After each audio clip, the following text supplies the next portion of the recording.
Hello and welcome to Kalam IAS. हमारे साथ है रेखा सियाक, जिन्होंने अभी इस टाइम पे यूपीएससी सीएसई 2024 में 176 रैंक हासिल की है। Welcome Rekha. Thank you so much, Rohit sir. हाँ, a lot of people know Rekha from this 176 rank. I know Rekha from the tables of Dholpur House. We appeared in the UPSC interview together. Yes. I am very much proud of Rekha that she has secured the rank. Congratulations. Thank you.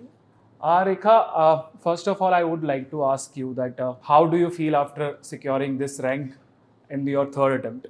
Yes. And what all efforts you have actually given for this attempt? Yes. So actually in 2023 also I appeared in the interview. In 2024 again I wrote prelims, mains, and then finally the day of result came.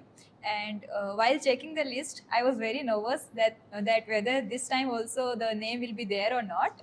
But fortunately, by the God's grace, it was there. And when I saw the rank, it was unbelievable. But मुझे भरोसा नहीं हुआ sir, बिल्कुल। मतलब मैं बताऊं तो ऐसा रिएक्शन था कि आंखों से आंसू आ गए थे कि ये क्या है। मुझे बहुत अच्छा लगा कि इतनी अच्छी रैंक आई है। फिर मैंने घर पे बताया और फिर मुझे थोड़ा सिंक इन हुआ कि अच्छा रैंक आ गई है, अब ठीक है, अब फिर से अटेम्प्ट नहीं देना sir. That's amazing. I can completely understand that feeling. Yes. मैं भी आप ही की का नाम सर्च कर रहा था लिस्ट में जब चेक कर रहा था रिजल्ट। ये तो बहुत जगह अवेलेबल है कि what to study, what not to study, मतलब कौन सी बुक्स फॉलो करनी है, क्या स्ट्रेटेजी होनी चाहिए, बहुत सारी गाइडेंस है। आप कुछ ऐसी, मैं आपसे पूछना चाहूँगा, ऐसी कोई गलती है जो आपने की है और वो गलती नहीं करनी है किसी एस्पिरेंट को, तो यंगर एस्पिरेंट्स को it is going to benefit a lot, कि वो क्या गलती है जो किसी एस्पिरेंट को स्टार्टिंग से ही नहीं करनी है? Definitely sir. जैसे रिसोर्सेज ऑनलाइन बहुत अवेलेबल हैं, कोचिंग इंस्टीट्यूट का कंटेंट भी बहुत है।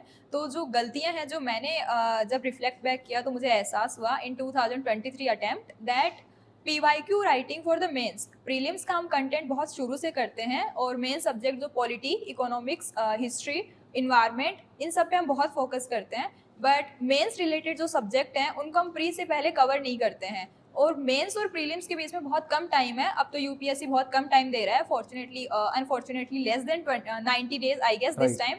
तो जो टाइम यूटिलाइजेशन है, आप सब्जेक्ट जो भी है मेंस से रिलेटेड वो भी पहले से प्रिपेयर करके रखिए, क्योंकि अल्टीमेटली मेंस ही आपको स्कोर दिलाएगा, मेंस ही आपकी रैंक लाएगा। प्रीलिम्स में आपको कट ऑफ से ऊपर जाना है। तो पहले सबसे पहले कि आप मेंस का सिलेबस भी सबसे अच्छे से करें। फर्स्ट मिस्टेक अगर आप नहीं कर रहे हैं तो आपको बहुत दिक्कत आ सकती है मेंस में, जैसे मुझे भी आई थी 23 अटेम्प्ट में। और दूसरी मिस्टेक अवॉइड करनी चाहिए कि बहुत से बच्चे, बहुत से स्टूडेंट्स एक सिंगल सोर्स पे स्टिक नहीं रहते हैं। जैसे ही नया कंटेंट आया उस पर आप स्विच कर जाते हैं। बट एक सिंगल सोर्स को मल्टीपल बार रिवाइज करने का जितना बेनिफिट है ना, उस चीज़ का कहीं भी नहीं है। उससे आपको कॉन्फिडेंस भी आता है, रिटेन भी होता है, प्लस यूपीएससी का सिलेबस बहुत बड़ा है, बहुत वास्ट है। तो अगर एक ही सिलेबस, एक ही सब्जेक्ट के लिए आप मल्टीपल रिसोर्सेज फोकस करेंगे तो डेफिनेटली वो और टाइम ले जाएगा। इससे अच्छा है कि जो क्वेश्चन आ रहा है, जो आंसर आ रहा है, उसको देख के आप आराम से अपना सिलेबस देखें। प्लस आप उस एक रिसोर्स को एकदम चूज कर ले कि हाँ ये है, उस पर आप थोड़ा टाइम ले सकते हैं, फिर उसको मल्टीपल बार कीजिए। मल्टीपल रिसोर्सेज, ये बहुत से टॉपर्स पहले भी कहते हैं कि multiple resources are not good for your study, but still students फिर से ट्रैप में फंस जाते हैं, फोमो कर लेते हैं कि ये है कि नहीं है। तो सिंगल रिसोर्स, PYQ और प्लस आपका सिलेबस, यही आपका गाइडेंस होनी चाहिए। उससे डेफिनेटली आप बहुत अच्छा कर जाएंगे। वेरी राइटली आपने एक शब्द इस्तेमाल किया, फोमो। यस। तो फोमो तो बहुत ज़्यादा होता है और डायरेक्शन लेस, वो हमको डायरेक्शन से, अपनी डायरेक्शन से कहीं और ले जाता है जी। हम मल्टीपल सोर्सेज रेफर करते हैं जी। और उसी के चक्कर में हमारा प्रॉपर रिवीजन नहीं हो पाता है and we have that fear कि मेरा सिलेबस कंप्लीटली कवर नहीं हुआ है। So very rightly you have mentioned the mistakes. अच्छा, एक बहुत ही इंटरेस्टिंग सवाल मैं आपसे पूछना चाहूँगा कि अगर अभी आपको अपॉर्चुनिटी मिले कि अपनी यंगर सेल्फ से जाके बात करनी है, वो रेखा जो पहली बार फर्स्ट अटेम्प्ट में अपीयर हो रही है, उसको अभी यूपीएससी के बारे में कुछ नहीं पता, तो अपने यंगर सेल्फ को अगर आपको कुछ बताना है तो आप क्या कुछ टिप्स देना चाहोगे उसको? सर ये बहुत ही इंटरेस्टिंग क्वेश्चन है कि अगर आप अपने पास्ट में जाएंगे तो क्या आप ऐसा है जो चेंज कर देंगे। तो सर जैसे सपोज कि मुझे 23 का अटेम्प्ट फिर से देना है, तो सबसे पहले आप 1 से 1.5 साल पहले अपनी प्रिपरेशन स्टार्ट करेंगे, क्योंकि उतना टाइम रिक्वायर्ड है किसी भी एग्जामिनेशन को क्रैक करने के लिए, खासकर यूपीएससी के लिए। उसका सिलेबस ही इतना बड़ा है, आपको ऑप्शनल प्रिपेयर करना है, आपको इतने सारे सब्जेक्ट प्रिपेयर करने हैं। तो सबसे पहले तो 1.5 साल का 1 साल का आप टाइम फ्रेम लेके चलिए, जिस भी साल प्रीलिम्स दे रहे हैं उससे 1 साल पहले। तो सबसे पहले आपने सिलेबस देख लिया है, पीवाईक्यू देख लिए हैं, वो आपकी गाइडेंस होंगी। आपने अपने सोर्सेज एकदम डिफाइन कर लिए हैं, जैसे जैसे जिस सब्जेक्ट की आप पढ़ते जा रहे हैं उनको आप टिक करते जाइए। फिर उसके बाद जब एक बार आपका सिलेबस कंप्लीट हो जाता है तो रिवीजन मोड पे आ जाइए। फिर से उस सिलेबस को करने मत जाइए कि हाँ ये मैं भूल चुका हूँ या भूल चुकी हूँ, वो आप भूलते ही हैं क्योंकि सिलेबस ह्यूमैनिटीज का है, आप भूलेंगे, जरूर से भूलेंगे। तो अब रिवीजन मोड पे, अब जैसे ही जब तक प्रीलिम्स पास में नहीं आता है 2-3 महीने पहले या 4 महीने पहले, आप प्रीलिम्स और मेंस को साइमल्टेनियसली कीजिए। पीवाईक्यू अगर प्रीलिम्स के हैं तो वो भी सुबह दीजिए, मेंस के हैं तो आप 1-2 क्वेश्चन 1-2 आंसर लिखना शुरू कर दीजिए। और सबसे पहले आप अपना ऑप्शनल जरूर प्रिपेयर रखें।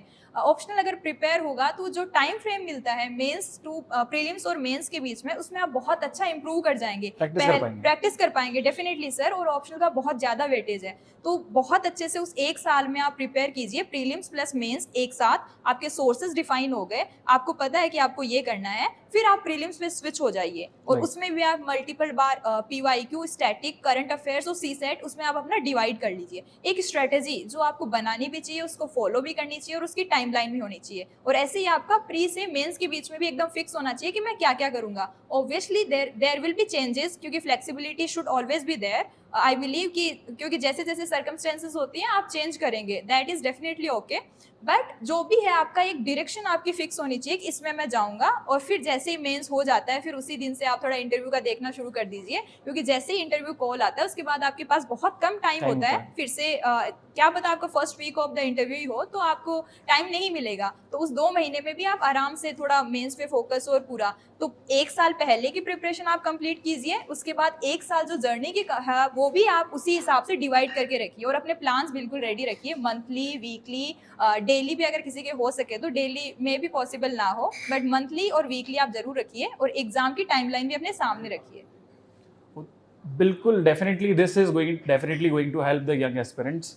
आपकी what key takeaways we can have is that focus on PYQs which is going to give us the direction. Yes. Direction पता होना बहुत जरूरी है. Second thing which is very important is sticking to limited sources and revising them multiple times. And this is definitely going to help a lot of younger aspirants. Thank you so much, Rekha, for joining with us. Thank you to team also, and thank you to Rohit sir also for the invitation. And it was a very great discussion. Thank you so much. Thank sir. you so much.